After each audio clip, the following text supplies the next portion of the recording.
Hello everyone, I'm David Lewis. We all know that when a customer comes to the dealership for service, this is not the highlight of their day. In actuality, it is an inconvenience in their day and most are very defensive. Now, as service advisors, a key goal is to lower their defensive posture through creating dialogue.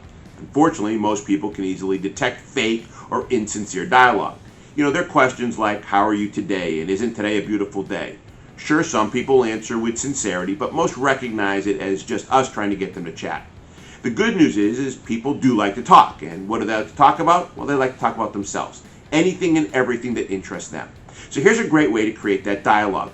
Look for something about them or their car that you can ask the following question. And that question is, what is the story behind that?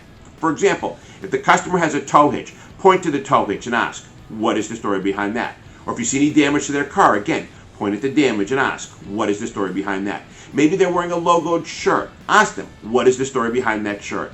This type of question will immediately get them to open up and start talking. And the more they talk, the less defensive they become. Give it a try. I think you'll like the results. Thank you for watching my video, and I hope I inspired you. If you enjoyed the content, please like, share, and click the subscribe button. Once you subscribe, make sure to hit the bell so you can receive more content like this every week. And should you have any comments or questions, I'd love to hear them.